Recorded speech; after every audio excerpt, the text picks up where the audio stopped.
សួស្តីអ្នកនរគ្នាខ្ញុំបាទឈ្មោះមានសុជាតិជាសិស្សថ្នាក់ 12A រៀននៅវិទ្យាល័យហ៊ុនសែនផ្សារបកោថ្ងៃនេះខ្ញុំនឹងមកបញ្យល់លំហាត់គីមីមួយដែលសម្របសម្រួលដោយអ្នកគ្រូឌីសុកលីមុននឹងទៅធ្វើលំហាត់យើងមកអានវិធានជាមុនសិនដែលវិធានលំហាត់របស់យើងគឺ solution acid chlorhydric មួយមានកំហាប់ 4.5 គុណនឹង10សេគុណ13 mol ក្នុងមីលីលីត្រហើយគេឲ្យយើងចូលគណនា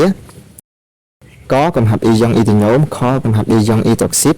និងកូ pH របស់ solution និងគេឲ្យបន្ថែមមកទៀតនោះគឺ KE ស្មើ10សេគុណដល់14និង logarit 4.5 ស្មើ 0.65 ឥឡូវយើងចូលមកគណនាកំហាប់ E ប្រញោមយើងអាចគណនាកំហាប់ E ទីញោមបានដោយសរសេរសមីការ E យ៉ុងកម្មហើយវិចារតាមកំហាប់ដំបូងឡើយ HCl នៅជាឧស្ម័ននៅឡើយហើយយើងយកវាទៅបូកនឹងទឹកដែលតួនាទីរបស់អាស៊ីតគឺបោះបង់ប្រូតុងទៅឲ្យទឹកនោះនាំឲ្យសមីការរបស់យើងបាន E ត្រញោមបូកជាមួយនឹង E យ៉ុងក្លូរ៉ូហើយវិធីរបស់យើងគឺគេប្រាប់កំហាប់របស់អាស៊ីតក្លូរីទិកដែលកំហាប់របស់អាស៊ីតក្លូរីត្រិកស្មើ 4.5 គុណ10សេគុណដល់3 mol ក្នុងមីលីលីត្រនោះយើងអាចវិចារតាម mol បានដោយ mol របស់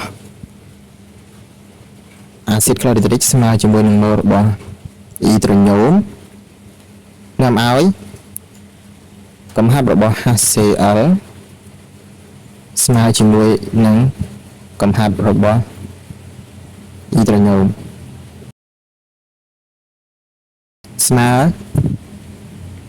4.5 គុណដល់10សេគុណដល់3 mol ក្នុងមីលីលីត្រខគណនា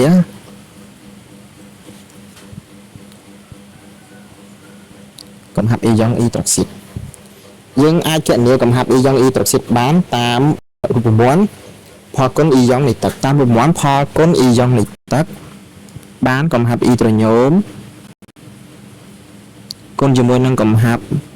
E តុកស៊ីតស្មើKEហើយយើងទាញរក E យ៉ុង E តុកស៊ីតស្មើ KE ចែកជាមួយនឹងកំហាប់ E ត្រញោមដោយ KE របស់យើងស្មើ KE ស្មើ10សេគុណដល់14តាមប្រធានដែលគេបានប្រាប់និងកំហាប់របស់ E ត្រញោមដែលយើងទៅតែរកឃើញស្មើ 4.5 គុណនឹង10សេគុណដល់3 mol ក្នុងមីលីលីត្រគេបានកំហាប់ E យ៉ុង E តុកស៊ីតស្មើជាមួយនឹង10សេគុណដល់14ចែកជាមួយនឹង 4.5 គុណនឹង10សេគុណដល់3តើមកយើងយក1ចែកជាមួយនឹង 4.5 ស្មើ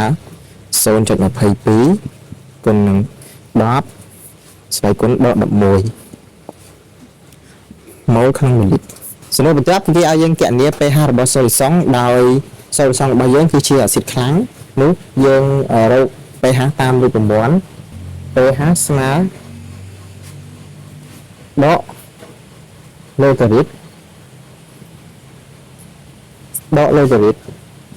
កំហាប់របស់ E ត្រញោមដោយកំហាប់របស់ E ត្រញោមយើងរកខាងលើឃើញដោយកំហាប់ E ត្រញោមយើងរកពីខាងលើឃើញ 4.5 គុណនឹង10សេគុណដល់3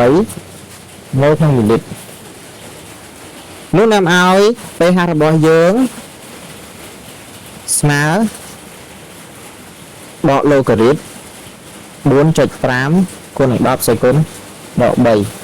ប្រធានរបស់យើងបានប្រាប់ហើយ logarit 4.5 ស្មើ 0.65 នាំឲ្យ logarit 4.5 យើងស្មើដក 0.65 បូកជាមួយនឹង3ស្មើ 2.35 ជាចុងបញ្ចប់នៃវីដេអូខ្ញុំសូមអរគុណដែលអ្នកទាំងអស់គ្នាចំណាយពេលទស្សនាវីដេអូនេះ